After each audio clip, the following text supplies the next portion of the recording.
Welcome to BWI Live. I'm Thomas Rankar, Ryan Snyder with us. It's the final week of June recruiting. Yes, there is an additional week in June left, but the way the calendar works, the way the dead period works, this is the final chance for Penn State football to get players back on campus, ending on Sunday. And of course, that means decision time for a lot of Penn State's top targets. And I just want to remind everybody, we're great so far in the chat, but don't shoot the messenger, because Ryan's here to deliver some information for you, and it's going to start off, kind of a rocky place, given the stuff that's happened over the last couple of days. But of course, we're here to give you the news as it is, good or bad, not to just pump sunshine up where. So we're going to get to all that today. Ryan, thank you for being here and sharing the burden of maybe some of that conversation, and maybe we can provide some context to this situation for Penn State football fans who are at least by the measure of the Blue White Illustrated message board, a little bit down in the dumps this week after Grayson McHugh goes to Notre Dame. I don't know why anybody's so upset. It's perfect here in Central PA right now. It's raining. It's going to be nice out the next week. I'm just teasing. Obviously, yeah, I get it. Losing on Grayson McHugh is a bad place to start, especially when, look, we've been talking about this, I think, for weeks now. Bidding wars are a big thing now for these top guys at the end of this process this year, as much as any year, especially because I don't believe the whole NCAA clearinghouse, Deloitte overseeing that thing, I don't believe that starts till July 1. And I think a lot of what we're seeing right now is schools getting around that as much as they can, backloading different deals to players that don't have to go through that system for another, 11 or so days. So I think that's a big reason why you're seeing Luke Wafle get some crazy money right now. USC is on a different level at the moment. They are pushing the chips in hard with this class. That's why they're at 20-some commits, and they are spending on a different level. And I think that's a big reason why you're seeing that at the moment. And look, I'll be honest with you, there's a lot of top prospects left who are going to get a lot of silly money thrown at them. So yeah, it's an interesting situation because sure, the Penn State has a lot more money to play with revenue sharing and all those things.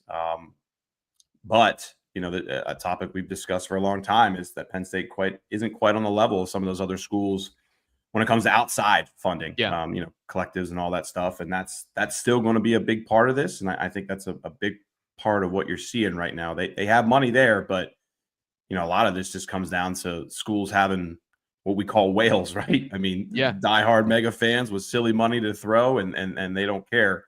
And as we've seen for a long time now, Penn State isn't quite on that level of some of these schools.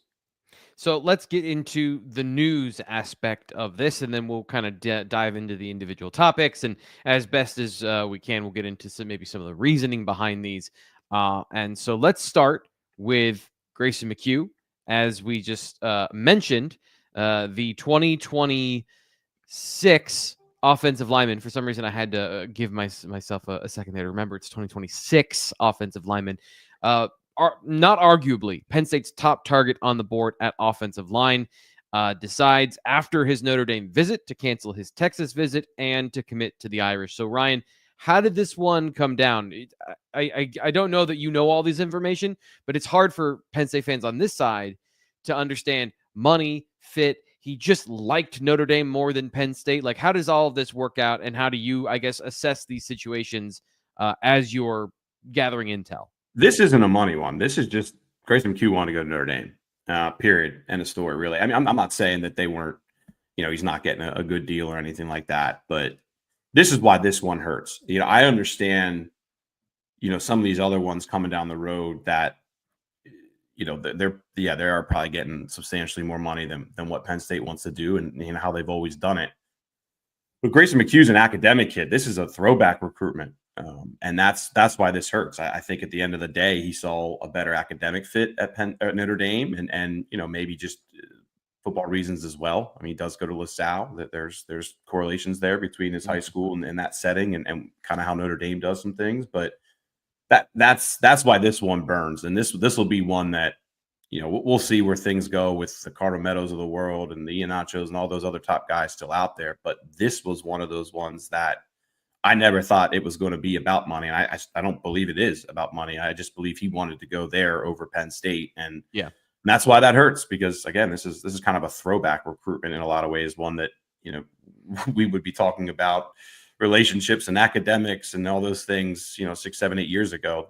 This recruitment was a lot more like that compared to some of these other ones at the moment. And hey, give Notre Dame credit, man. They got him over the line. And I think Joey O'Brien's probably leaning that way as well at the moment. His teammate, of course, which isn't great for Penn State, but Joey, I think will be a little bit of a different situation. I do feel like Notre Dame is kind of pushing some chips in there financially compared to some other situation, or at least compared to Grayson. But this one stings a lot because this was one that fit Penn State in a lot of ways.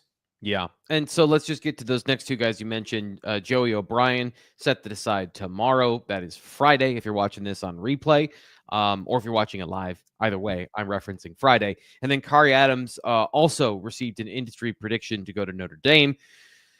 What do you read of the situation here? And are these? It feels like Grayson McHugh, that train has sailed. As you mentioned, academic decisions, not necessarily a monetary thing. Anything can happen, but with Joey O'Brien, Khary Adams, how are you reading the situation with both of those two Penn State's top defensive backs in the class of 2026 in these targets? Yeah, I mean, I be honest with you. I mean, a lot of the info comes from Welful over me.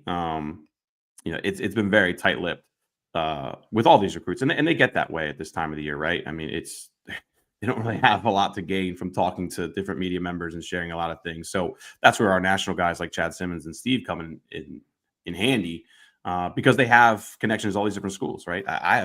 We have connections with Penn State, of course. We cover Penn State. We've done it for a long time, but I don't have all those ins and outs at Notre Dame or USC for Wafle, all these other kind of guys. So I struggle a little bit on knowing all the ins and outs there. I trust Steve and as far as the information he's able to gather, though. So if that is how this plays out, man, it's brutal for Penn State to miss out on both of those guys.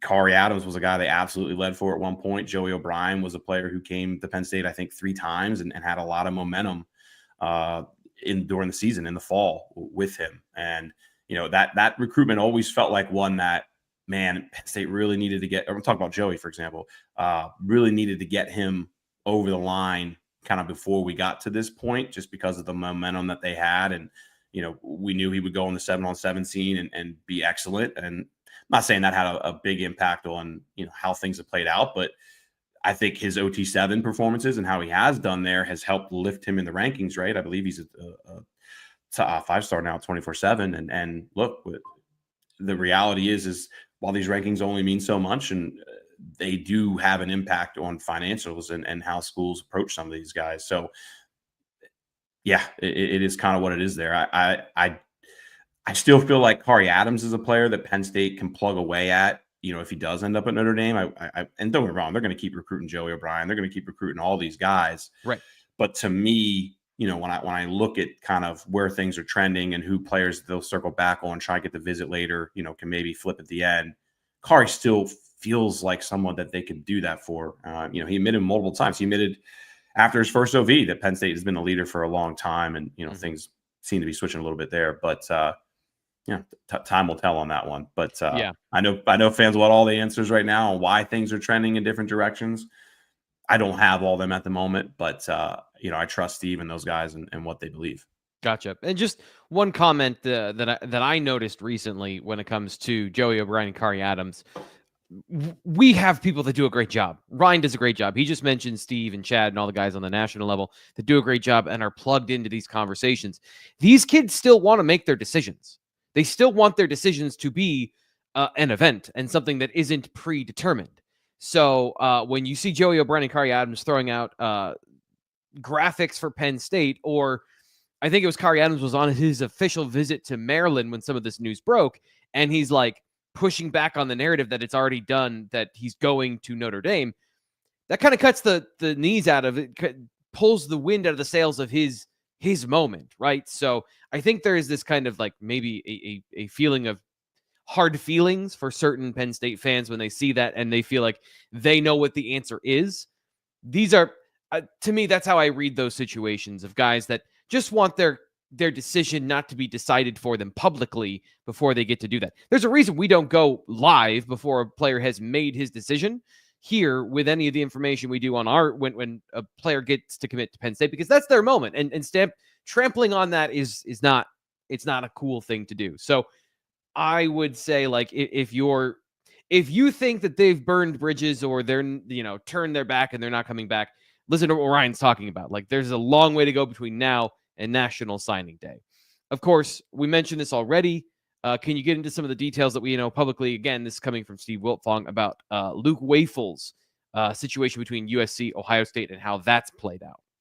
Yeah, when USC got involved, that was always interesting to me, because we just know, like, USC, Oregon, Miami, those three schools right now, it is not a secret. They are playing a different game than everybody else at the moment. And how sustainable that is long term, I definitely have my doubts. Oregon, maybe a little different than the other two because of the marketing and the branding they have there and some things that they have in their favor.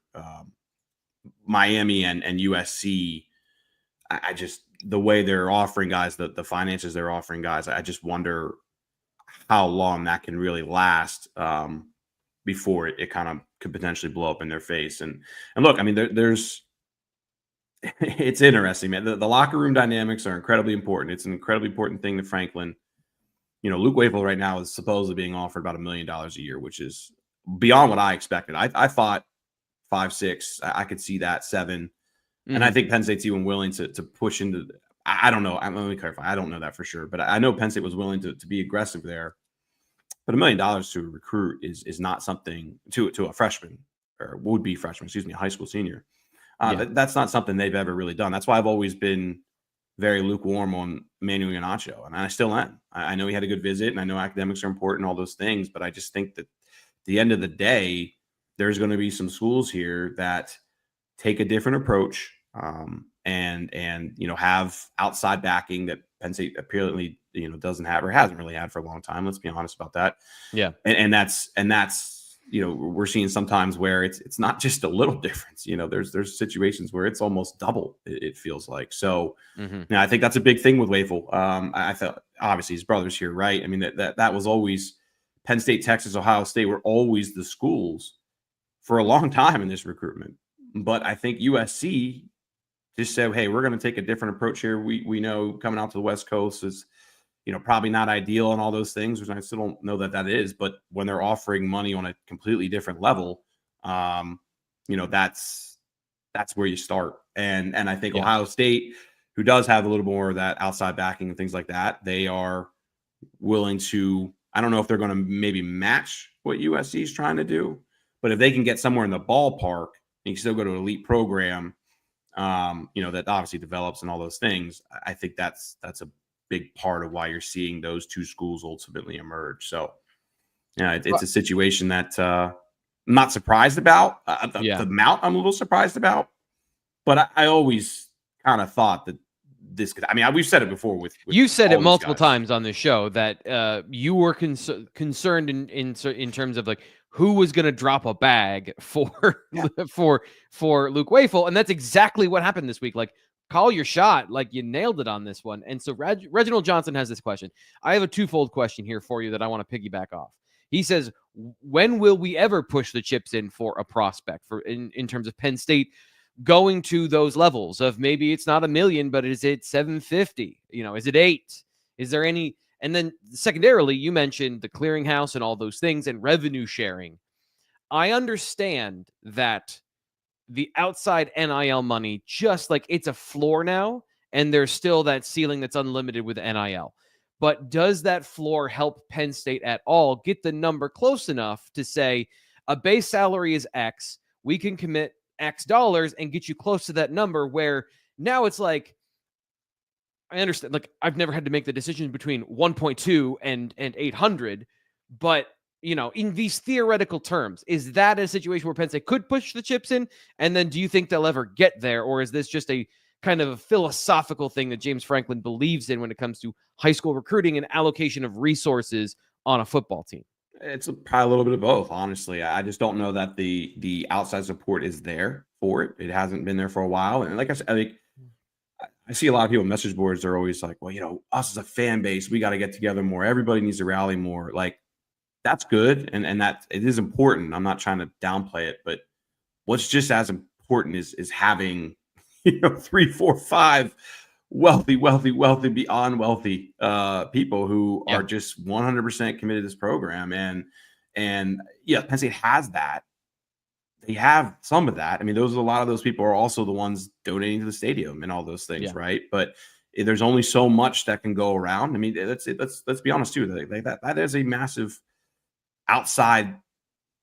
That stadium's costing a lot of money, and a lot of people who do have money are donating a lot of money to that. So I'm not going to say that's the excuse, but there's part of that. Right now a lot of people are putting a lot of money into that. So look, I'll still come back to James Franklin is not going to upset his locker room. He has set this mindset from the beginning. It is still a mindset that I think a lot of schools do. I mean, Notre Dame, Ohio State, Michigan, Penn State, they're playing a similar game.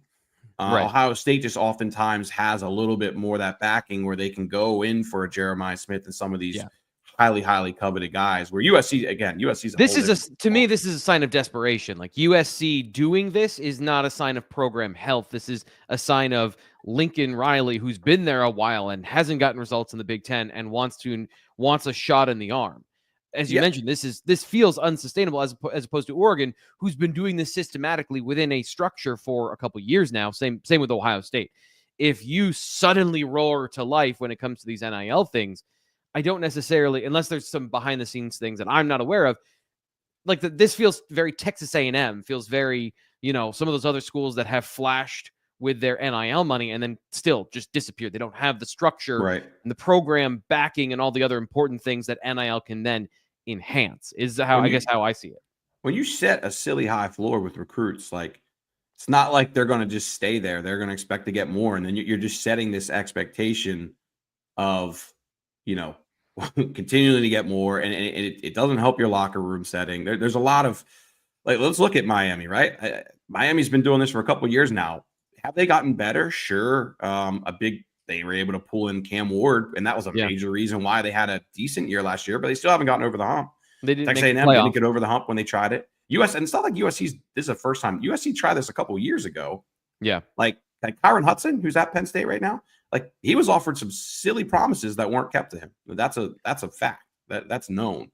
And I just wonder, is USC kind of doing it again? Do they have some kind of different backing now? I'm not exactly sure, but when NIL first started, USC did something similar, and it didn't really work out well for them. So now they're kind of doubling down on that strategy and seeing what they can do. They're obviously trying to redo their roster, where Penn State's taking a different strategy of just kind of maintaining and doing the thing that they're relying on their development and their scouting and all those things, and trying to find the right guys for the right fit. At the end of the day, there's still plenty of players out there who want to earn, and families too, who like the idea of, hey, I gotta earn that. I gotta get to that point, and it gives them motivation to, not that they're not motivated to be starters and all those things already, but it just kind of adds a little fuel to that fire to get to that point. So time will tell as far as how Penn State could change their strategy a little bit or do a little bit more, but I still feel like that mindset's not going to change a whole lot.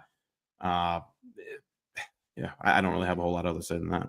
Yeah, well, here I've got something to say to Penn State fans. Do you want to change this situation for Penn State? Do you want to be a whale someday? Well, I can't guarantee that, and neither can he. But Andy Ludicky of My Perfect Franchise might offer you a path there, at least. If you want to leave the corporate rat race, you want to make money for yourself, whatever your reasoning, whether it's to diversify, build wealth, or become a Penn State super donor so that you can go out and drop a bag for a prospect, maybe you should go talk to Andy if you've got the right skills and the right monetary situation to get all of that started. His services are 100% free to you. What he does is he walks you through the process of buying a franchise. He can also help you buy a small business, by the way, wherever your locality is. He's been through the business process. He's been through the buying process of small businesses. So he does both. But his primary expertise, and what he's been on here for such a long time talking about, is buying into franchises. He walks you through the whole process from the very beginning of what do you want to do, what is your expertise? What's your money situation? All the way through, here's what this contract means. Here's what these addendums mean. I'm assuming those are things that happen just because money, but he's also the guy that's going to tell you all the details along the way so that you're never surprised in the process and you can get the best possible outcome for yourself. Again, no matter what's going on with the economy, there's always something moving in business. So give him a call, 404-973-9901. Or most likely what you're going to do is go to andy@myperfectfranchise.net to give an email or get on his calendar. Go to myperfectfranchise.net right now, and you can get on his calendar so you can meet Andy and you can learn more about business, which T. Frank, who does not have the skills of business, isn't here qualified to really tell you about all of that stuff. So you should go talk to Andy.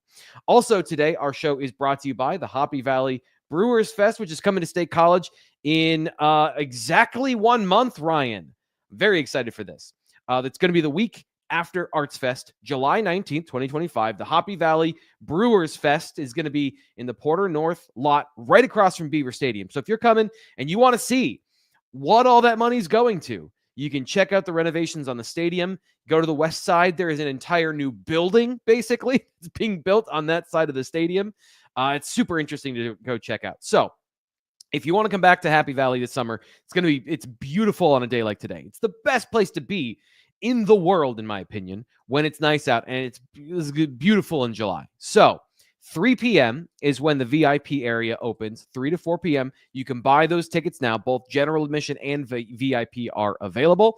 And it's a perfect reason to come back to Happy Valley, check out the sights, the sounds, go downtown, have a good time, have some food. But make sure you check out the Happy Valley Brewers Fest, which is a Penn State fan and Penn State alum extravaganza. Over 75 breweries from Pennsylvania and beyond. I was talking to some of the people that are organizing this. We had people from Maine coming that are Penn State alum and just want to come back and be a part of things like this here in Happy Valley. So join us once again. That is going to be July 19th. And if you want more information, happyvalleybrewersfest.com. You can go there to buy your tickets. And of course, designated driver tickets also available for purchase. That's the nuts and bolts. But Ryan, is there anything better than hanging out, checking out Mount Nittany, and having a drink outside? Because I contend there is not a better place to have a drink outside than that particular hill here in Happy Valley. I'd love to come up that weekend, buddy. Love to have a beer right now, honestly. It's 10:24 on a Thursday. Why not? But it's been a long 22 minutes here to start the show. Now, when the weather's nice, man, I totally agree with that.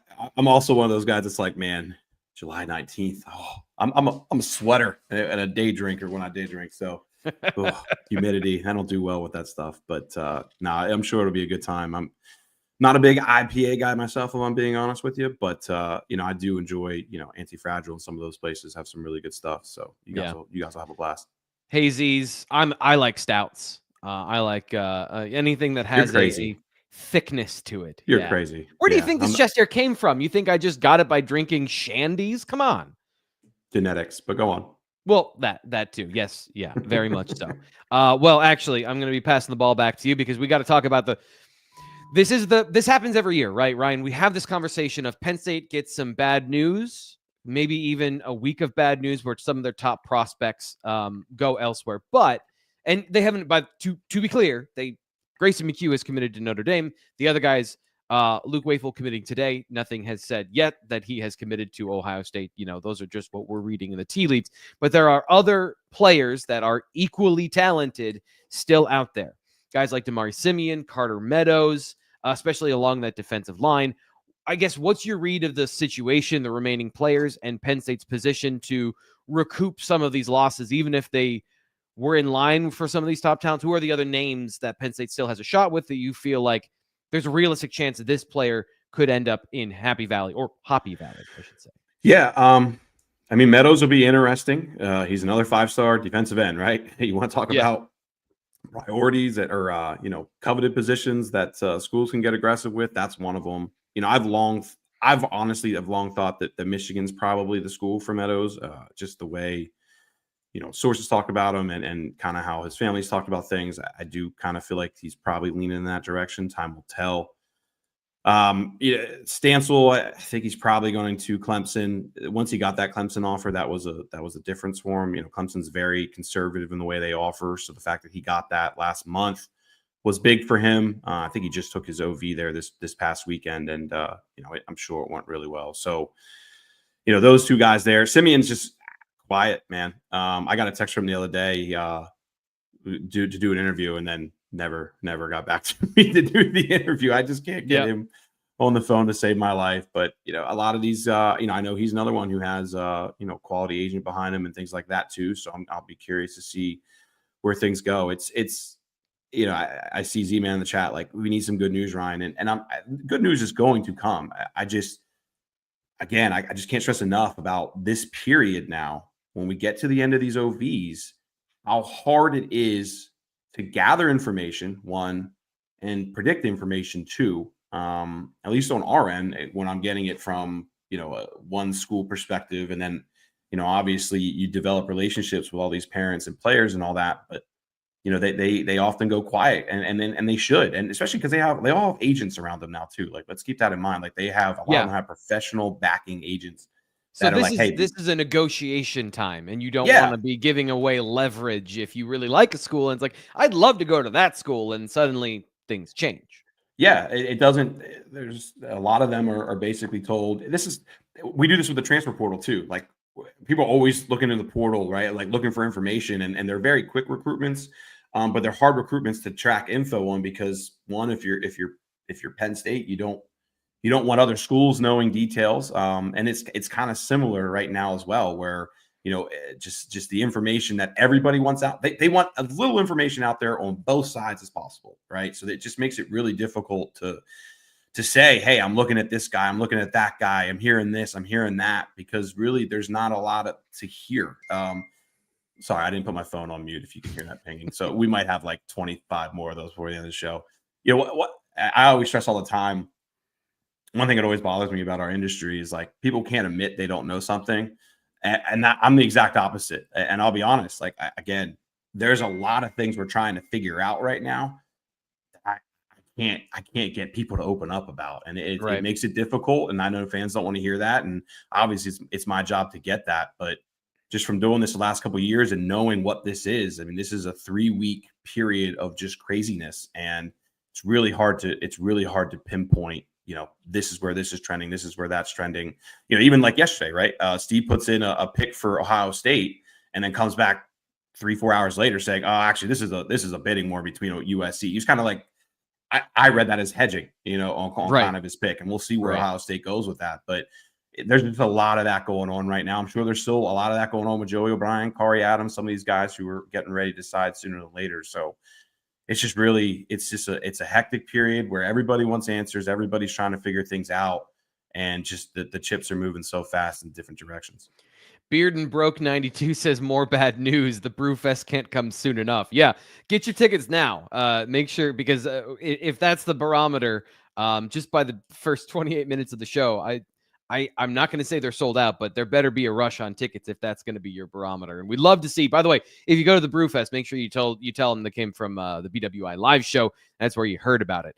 Ryan, I'm not trying to pump information or good news out of you, but I know Penn State is not going to take this lying down. They're not going to just give up on these situations. Would you be surprised if there was suddenly you get wind of a visit happening, an unofficial visit happening for a top prospect to come this weekend, which is, as we mentioned at the top of the show, Lash Bash and the Whiteout Camp are on Sunday. Yeah. Any opportunities there? 2027s and 2028s, though. I just don't know how much fans really care about that. I mean, what matters right now is official visits, obviously. And but to get like a Joey O'Brien back on campus, even if it's not an official visit, or a Khary Adams to say like, hey, man, he's committing tomorrow. I mean, Joey's committing tomorrow. I don't. Khary was just at Maryland yesterday. Doesn't he have one more for this weekend? I thought, I might be wrong on that, actually. Does he have one more? I thought he had. Oregon was set for this weekend. I'll have to double check to see if anything's changed there. But the whole point is, like, all these guys that we want to talk about, these top guys that we've been pointing to this moment for a long time, like, they either have visits set up, or they have things figured out to the point where it's like, well, I kind of know what I'm doing. So if Penn State adds an official visitor this weekend, it's probably not going to be, one of these elite names that, kind of pops up out of nowhere. Those guys have visited. They've taken their one visit now.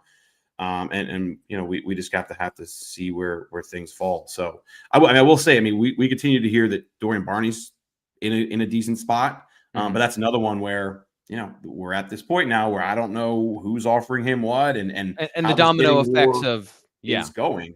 And yeah, that too, right? There's a lot of schools that are involved and intertwined with all these different recruits. So if they lose out on X or Y, well, they double down to Z then, and then that changes things there. So we were at camp yesterday, and I think at every point, James, Franklin's very involved. He's out there with camp, and at least in the 4 or 5 stations I watched, he stopped by at every coach yesterday. And those conversations, I don't think were about campers. They were about like, hey, have you heard from this guy? Have you heard from this guy? Because of what's going on and how rapidly things are all moving behind the scenes. So it's just, we're at that point now, and it's going to be like this for a couple of weeks. Some of these top guys are going to come off the board, but this is going to drag into, I would say, the second, maybe even the third week of July sometimes. So let's move on now and talk about what we saw yesterday. Of course, Penn State had that camp that Ryan has talked.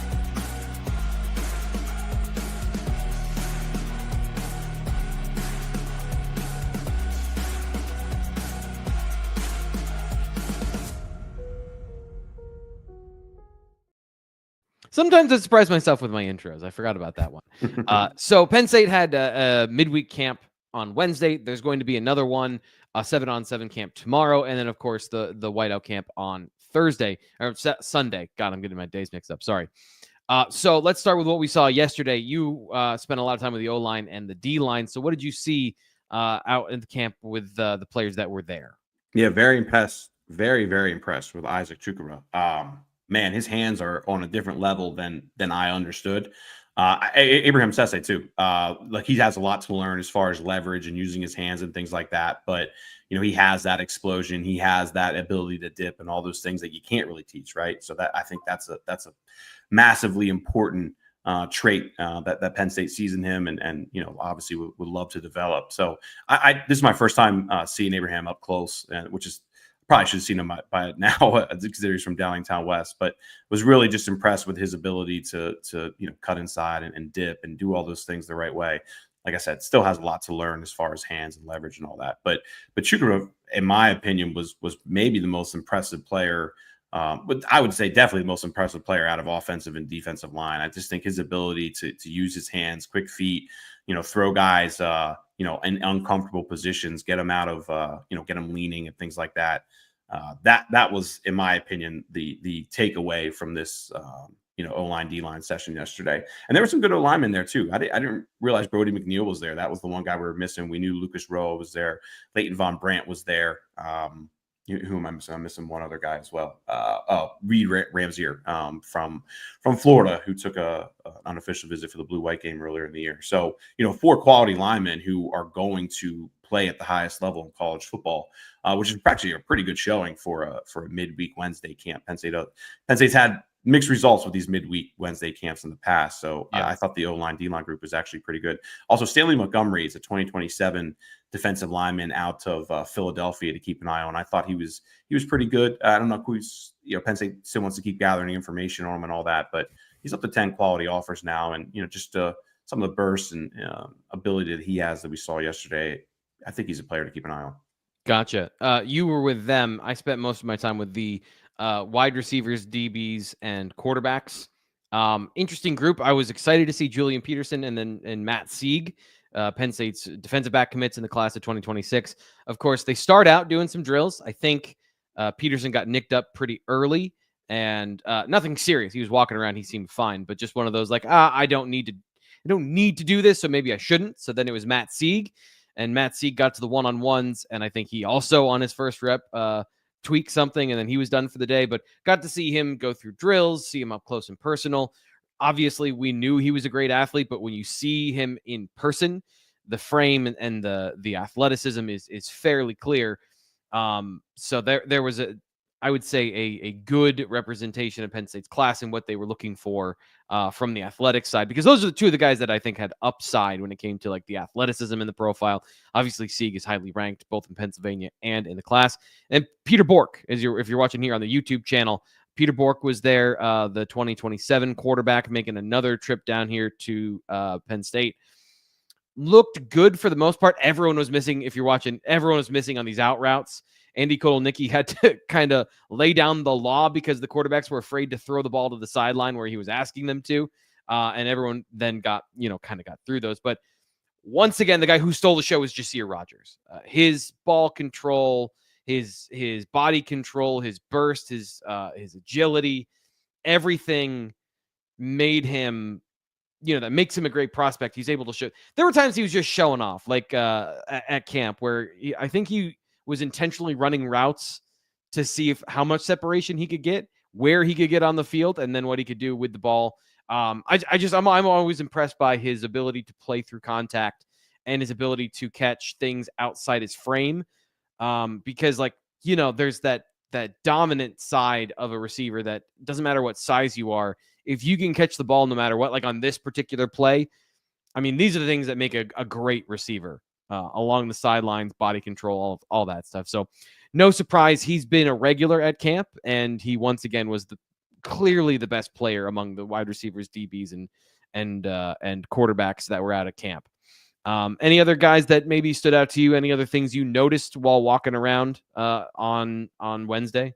Love Matt Sieg, love Julian Peterson. Those guys still have really kind of gone under the radar a little bit, at least from a rankings perspective for round 3, on how good athletes they are. And then that's, something that down the road we'll have to address with our scouts, because, Julian Peterson really impressed me in a couple of different drills. And Matt Sieg is just so consistent and just such an underrated athlete. I mean, he can run. I'm really, really impressed with Matt. So 2 guys that we'll certainly be chipping away at, moving forward. But no doubt, I mean, Jasir Rogers, I said it on the board the other day. I was like, I don't know how he doesn't have 2 dozen offers. And I mean, we're wrong. A big part of it's because he's committed. He's firm. He's not looking around. There's none of that. But like, if Jasir Rogers went on the OT7, 7-on-7 circuit, right, and traveled all country and had all these, different media and scouts on him, I have no doubt in my mind that that schools would be way more interested. Whether he would entertain it or not, I don't really think. But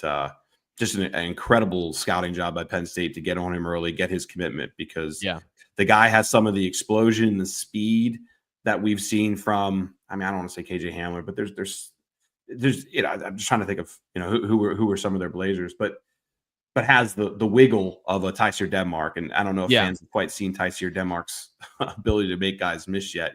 They'll probably see it a little bit more this year. He really does have a little bit of both there. And that's something Penn State's missed. They've had, the wiggle and some of those guys, but Tysier's not a burner. That's the difference, right? He's a little more powerful Jahan Dotson, where he's already a little thicker and a little stronger. And Jahan developed some of those, contested catchabilities late in his career, and he had good linear speed. Like you mentioned, I think he combines a lot of those in kind of that package. So there's not really a good comp, because he's kind of in his own spot within all those different skill sets. Such a special athlete. Man, really entertaining to watch. He should be back on campus on Sunday as well for Lash Bash and Whiteout camp. So looking forward to getting to watch him one more time. I think has he camped 3 times now? I believe. He's been here twice. Once. This will be his second. This was his second one, as far as I know. So third will be on Sunday then. Yeah. Third will be on Sunday. It's there's a lot of reason to be excited about him. I don't know how much him being in Delaware has kept schools away, as far as, they don't really travel to Delaware much, right? They go to Philadelphia, they go to Baltimore. It's kind of an hour in between to go out there and look at a player who's already committed somewhere. And by the way, his teammate is committed to the same school. So, I can see that being a reason why more schools weren't digging on him in the spring. But hey, Penn State's happy that's the case. Yeah. The other guy that showed up and he didn't walk away with a Penn State offer. Second time he's been on campus. But I just think Lincoln Cook, he's from Palisade High School in Pennsylvania. He's a good football player. Like, he's a good athlete. He's got good track numbers. He's got good size. I think he catches the ball well. I'm just interested to follow his progress, because I think he's going to play somewhere at the next level. And it seems pretty clear he wants to get a Penn State offer the number of times he's been up. So I'm just curious to see kind of where that goes for him as he continues his recruiting journey and into the fall, to see if he becomes a guy that Penn State takes a look at, as the junior film comes out. Something we're not going to get to today on the show, the Elite 11 updates, as Troy Hune is over in California trying to get into the finals for the Elite 11. Of course, Greg Pickle at BlueWhiteIllustrated.com. He's been following that along. If you want to go to the On3 National account, that is also a part of it. But if you want to subscribe, make sure you do it to our site, go to BlueWhiteIllustrated.com, subscribe, because we can also give you a good deal, just $1 for a week of access. You can get in and talk to Ryan, and you can shout on the message board with like-minded, angry Penn State fans about what's going on for the last week, and get the info as it unfolds for next week or so. So the first dollar goes to your first week, and then you can decide if you want to join us for a year after that. And of course, if you're watching this video, we got 200 and some people watching. Nothing draws a crowd like a crowd, or bad news. Good news is great, but bad news also draws a crowd. So if you're here for the first time, consider liking the video and subscribing here to the Blue White Illustrated YouTube channel, because we're going to tell you what's going on. We're not going to tell you all the good stuff and leave out the bad stuff. We're going to give you the picture as it unfolds for Penn State football, and I think we do the best job of anybody covering the team comprehensively, from video to the site to social media and beyond. So appreciate you for being here, and make sure you subscribe if you're enjoying the show. And if you've been here for 40 minutes, I have a feeling you aren't hating it. Let's get into some of the other elite prospects that were on campus, and I feel like we maybe have the same conversation. But the weekend recap is always important, and Ryan talks to the prospects that have been on campus and gets reaction and feedback, and it's usually like, yeah, I loved my time. It was great. Who have you talked to, and what has been the reaction from the prospects that were on camp for the last big official visit weekend with some of the top names that we've been following? Yeah, a handful of guys I think are worth pointing out. I mean, I've talked about Emmanuel Iheanacho already. Look, family likes the idea of him staying close to home. Family loves the idea of academics. He goes to Georgetown Prep. Anyone knows about Georgetown Prep? It's one of the best schools, certainly in the Mid-Atlantic region, arguably the East Coast. It's a very good academic school. Again, this is coming back to the same discussion we've had. All it takes is one school to throw silly money, and that's your baseline. And schools are Oregon and LSU, basically, and Penn State. Maybe Auburn's in it, but I think that they're probably fourth. So, those are two schools that have been known to get aggressive with that stuff. So that's why I'm just kind of always been, we'll see what happens there. I think Brian Bonner, running back out of California, has a lot of interest in Penn State. I would not be shocked if he actually ended up in this class. I think what Penn State has to figure out is weighing the pros and cons of how does that potentially impact Messiah Mickens. I get it. Messiah's still committed. He's never really went to Notre Dame, all those things.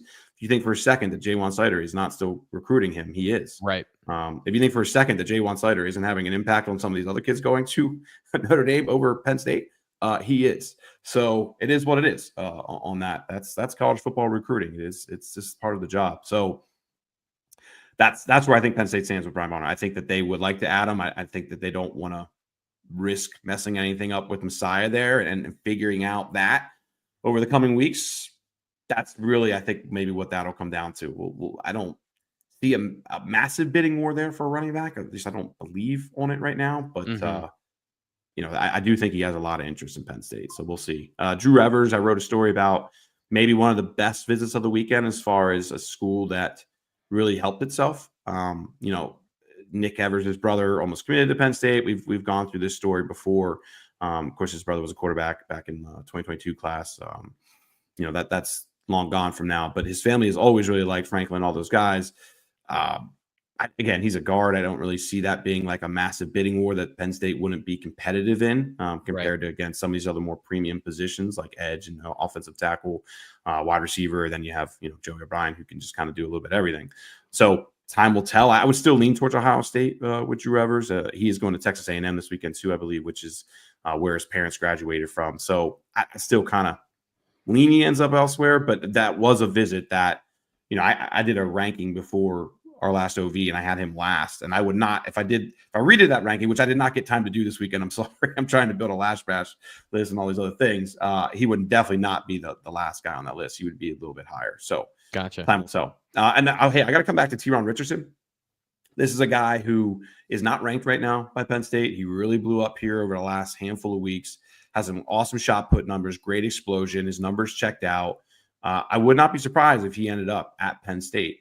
I think they're in a good position with him. They're going to try and obviously see with like Stancils. I kind of felt like him and Damari Simeon have kind of been 1 and 1A on Deion Barnes's board for another defensive tackle. But I do believe Teron Richardson's a guy that realistically end up here. That wouldn't be a bidding war either. But I think Penn State fans are just like, oh yeah, but we have a lot of these 3-star guys, and they want to see those prominent 5-star prospects on board. And right now, I think those prominent 5-star prospects that we've been circling are just the money and the bidding that's going on there is pretty silly at the moment. I don't want to divert too far from this conversation, but to the point you just made, this is a conversation that I saw both on the Blue White Illustrated message board and now here in the chat. Rough Seas says it's about trust in the program. Win a natty and the 5 stars will come a knocking. Overpaying now is the only option. Ryan, I know we talked about this, but there is this thought that because Penn State has never beat Ohio State, never meaning they beat Ohio State 2016, the recent history hasn't been great. Just when you're talking to prospects and you're discussing the Penn State made a semifinal last year, is this a thing that comes up? Is this a thing that is a part of the equation that all things being equal, money wouldn't matter if they had won a national championship? No, I still think money's massive, honestly. I mean, no, if they won a national championship, that's a little different. But I still think money's massive. And, who's Penn State recruiting against for these guys? It's for the schools that they weren't really able to beat, the Oregons, the Notre Dames, the Ohio States, right? I mean, that's who they're recruiting against. And so they haven't really gotten over that hump yet. A semifinal looks great on paper, but you still got to beat some of these massive teams. Like beating Oregon this year, pretty damn important. Obviously, Ohio State, always important. That was Michigan's not on the schedule, but it's the same situation there. So I still come back to, you got to get those wins. You got to get those scalps to really kind of say to recruits, hey, look, we mean business. But also, again, like we can sit here and talk about winning and relationships and culture and all those things all you want. If you think money is not top 2 or 3 for so many of these recruits right now, especially these guys who are going to get life-changing money, then you're just being naive and you're not really understanding or want to understand what college football recruiting has become. Yeah. I just think it's more, I'm glad that you put it in perspective and validated that it is a part of the equation, but it's not the only thing. And I get what he's saying, like determining factor. You got to overpay to get over that hump. And a lot of schools are trying that. That's what USC's trying. That's what Miami's trying. That's what all these schools are trying. But it hasn't worked. Like there aren't really any examples right now of like, yes, this worked. Because again, a lot of those guys who are getting that, then they're just going to want more year 2, year 3, year 4. Right. It gets contentious. If you're not playing right away, they transfer out. Like there are so many examples of guys who were kind of overpaid as top prospects who then expect more. The school's not getting a return on its investment and they transfer out. And oh, by the way, they're pissy and the locker room gets upset. And then your senior who is playing isn't getting as much as that, freshman or sophomore who just had a bunch of extra stars next to his name. And it's a ongoing circle of not fun. It creates as many problems as it potentially solves. Talent obviously is the most important thing, but retaining and keeping the talent and developing the talent on the field.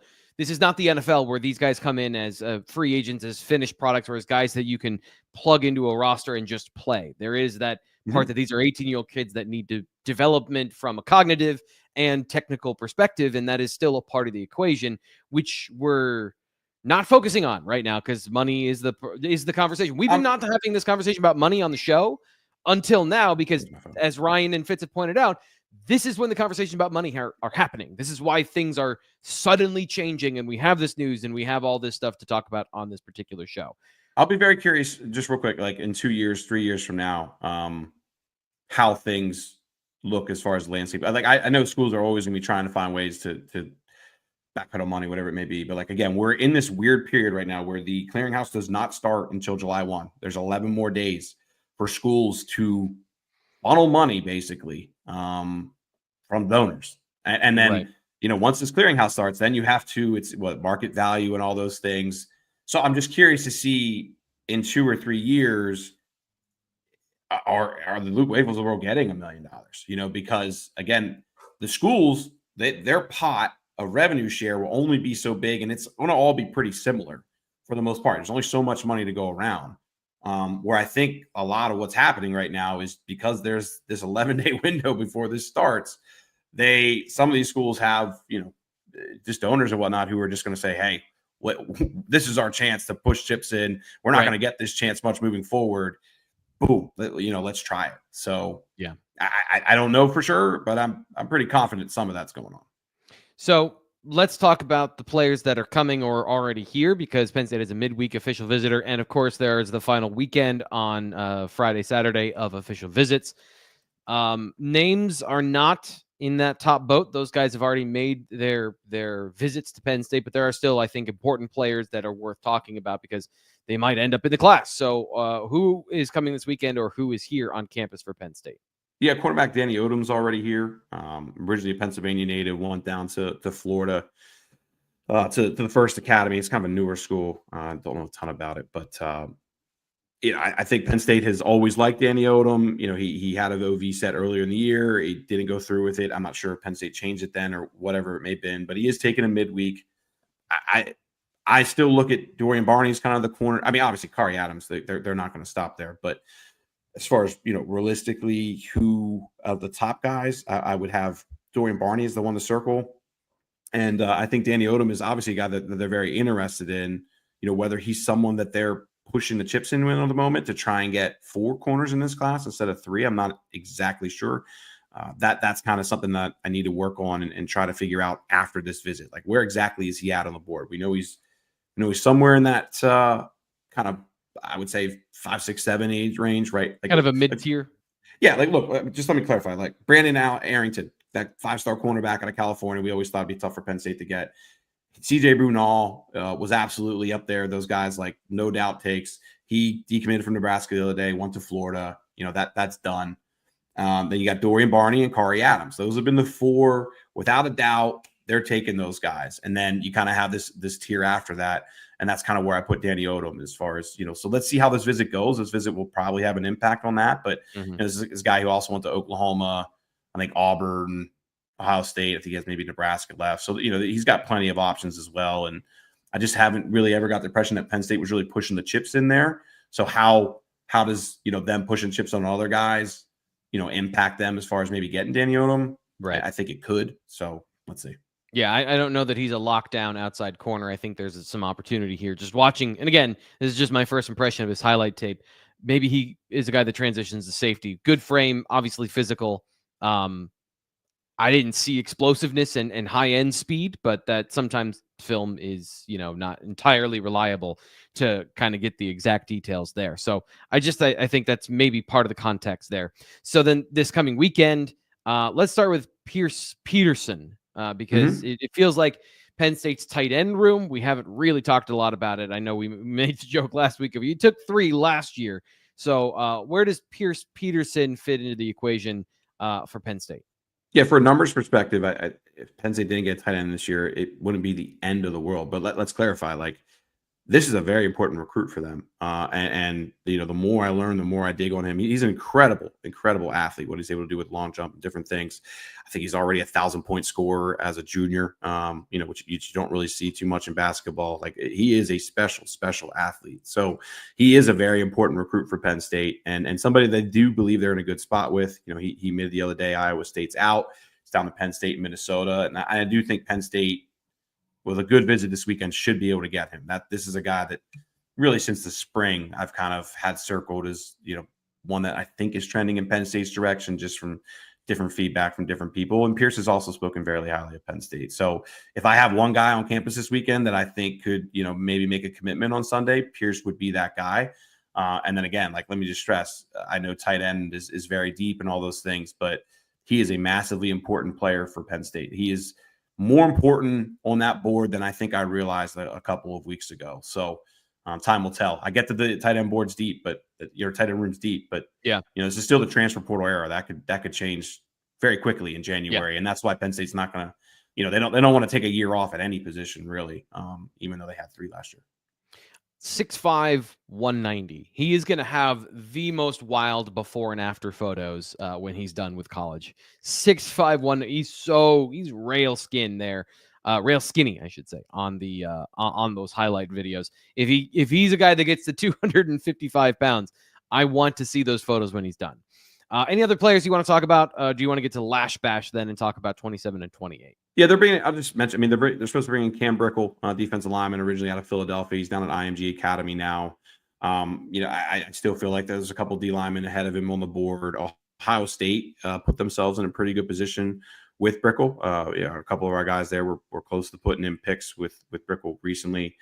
Again, a lot of schools need to okay. You can only funnel crazy money to so many people, right? We've been talking about that with some of Penn State's takes. Like to me, that's what Brickle would be for Ohio State, as far as like a guy that checks 7 of the 10 boxes, but a developmental kind of guy. I kind of think Penn State sees him similarly, where there's something to work with there, but they got guys higher on the board, and it's the same with Jack Fuchs too. I think Marky Walbridge, obviously Grayson McHugh was in that group. Marlon Bright hasn't officially announced his commitment yet, but I mean, I do expect him to end up at Penn State. Like Jack Fuchs is a similar kind of player where, I think Troutwan has a few other guys ahead of him, but also at the same time, with Fuchs, like, let's remember his dad is a offensive line assistant for the Tennessee Titans. Very good bloodlines there. He coached with Andy Kotelnicki in Kansas at Buffalo. So there are connections there. So I wouldn't be shocked if Penn State took Jack, especially after Grayson McHugh going elsewhere. And also Charlie Tom. We didn't even mention Charlie Tom. He got that Notre Dame offer and probably going to end up in Notre Dame too. That's been a trend. There's a reason I didn't put him on the list, right? So, Marky Walbridge is the other one there. There's one or two others. I'm trying to think that maybe Thomas Wilder, we'll see. But Fuchs wouldn't shock me if he ended up in this class. I just feel like it's just there's so much moving and so many different moving parts right now. I'm just trying to be careful and like expectations I set for different kind of kids, if that makes sense. So those are the three right now, though. I wouldn't be shocked if there's somebody that we don't have at the moment. Penn State will certainly be working on some guys to try and get them up. But as far as those elite players that we've been talking about throughout this whole show, I mean, those guys are pretty well set. Yeah. Just quickly from me talking about some of these offensive linemen, I watched a lot of these guys and ranked them as far as their fit at tackle for Penn State specifically, because I felt like that's what Penn State needs. And obviously Grayson McHugh was part of that conversation, but Fuchs, this offense he plays in is, I don't know that it necessarily fits to like allowing his talents to shine, because it is like tight splits, like ankle to ankle tight splits. There's not a lot of running. There's not a lot of pulling. What you saw on film is most of the pulls that I was able to find. So any athleticism he may have, he's maybe not as a hyper athletic guy, but at 6'8" with good length, not great length for 6'8", would definitely fit as far as a tackle for Penn State. But as Ryan mentioned, some guys probably higher on that list. I think Marky Walbridge of the group that I examined was the most college ready in terms of like having the size and having, pretty good positional fundamentals, and a guy that has a lot of relatable skills that go to Penn State. So there's still, again, to say this, there's still hope on the board for Penn State and Penn State fans, especially at that tackle position. Let's talk quickly here at the end of the show about the whiteout, not the game, the whiteout camp on Sunday. One of Penn State's premier camps where they bring in some of the best talent for upcoming years. What do we got coming up Sunday? Please, I know I gave a brief description, but what's going on Sunday with that and with the full day's festivities? So it'll be Lash Bash and Whiteout Camp. This was usually in July. Of course, they got rid of that week-long, what was called a quiet period at the time. The NCAA got rid of that. So we're looking at July and all of August, no visits, nothing, which is what the coaches wanted. They really want to be able to, one, take a little bit of vacation early in July. Coaches will go on vacation next week for 2 weeks, and then the support staff will go on vacation on the back half of July. And then, when the coaches get back in that mid-July period, they want to be able to focus on the season, right? Because you're only a couple weeks away, from the start of preseason camp. So that's kind of why that was eliminated. It makes a lot of sense. Totally agree with it. The thing that's funny though, or I guess hard for the staff, is they got to take some of the events that they did then and cram them into this basic 1 day kind of period, which is what they're doing here. Because again, they're not going to see these 2027s until the season now. And, by the time we get to that, 2026 is basically going to be done, and they need to make sure that they send these guys off on a good note, right? Hey, we're checking you out the last day we can possibly see you. We'll see you back here in the fall. So that's kind of the game plan with this. Whiteout camp will be in the morning. Lash Bash will be in the afternoon. I don't think it'll be as big as some other ones in recent years. A lot of these guys, a lot of these 2027s and 2028s have been camping all over the place this summer. Yeah. A lot of families kind of take then the back half of June, start setting vacations, things like that. So I don't know that we're going to be seeing 50 plus athletes, absolute Penn State kind of, FBS quality athletes. Right now I have 30 players on that list. About half of them hold a Penn State scholarship already. There's some quality players. Terrence Smith, really good looking offensive tackle out of Lansdale Catholic. He's been up a couple times. Someone Penn State should be in the mix with. There's my phone again. Sorry about that. I'm getting 1,000 texts during this podcast. Well, it's the timer that if we hit an hour, so it's going off. Yeah. It's going to just blow up now because this is Nate and Sean and everybody else going back and forth. Oh, who's going to post next? Anyway, Kate Cooper was up at that 7-on-7 the other week. You got a good look at him. He doesn't have an offer yet. Malvern Prep wide receiver, really interesting player that I thought looked really good. He had that Randy Moss play last week where everybody won over top of two players and came down with an incredible catch. I wouldn't be shocked if Penn State offers Kate Cooper at some point. So he's an interesting name to keep an eye on. Zayden Smith as well, looking like a linebacker prospect out of Cumberland Valley. He looked really good. Yeah, came up, got a Penn State offer, goes to Ohio State a couple of days later, gets an Ohio State offer. Can you imagine your first two offers being Penn State and Ohio State? Like, it doesn't really get much better than that. Yeah. Poor Akron when they call him in like 3 weeks to offer. All right, cool, dude. I can't remember last time I saw Penn State and Ohio State being the first two schools to offer. Well, there's a good reason. I got a chance to check him out at camp, and he's, I want to say he's about 6'2", elite frame, move. He played receiver. So, like, he was a receiver prospect that came in and played linebacker, and I mean, he's got talent for sure. Yeah, good length and all those things too. So be fun to get an eye on him throughout the season. I mean, I watched him play last year when I went up to see Tyler Merrill. Which he certainly looked like a player. I didn't realize he was going to be that level. Certainly looked like he was going to play Division I at some level. So excited to see Zayden Smith. But that's where we're at. It's the hour 20 or an hour 2 minutes in, guys. I know. Everybody's looking for good news. Good news will come, but just remember that the period we're in right now, it is crazy. But I don't know when. But that's why I can't go anywhere this weekend. I feel like I'm on house arrest for 2.5 weeks, basically, because you never know when news is going to pop. Like Elijah Littlejohn the other day, right? I mean, I guess we did the show on him the other day, but there's so much. I counted that as our conversation about Elijah Littlejohn because there was so much going on this week.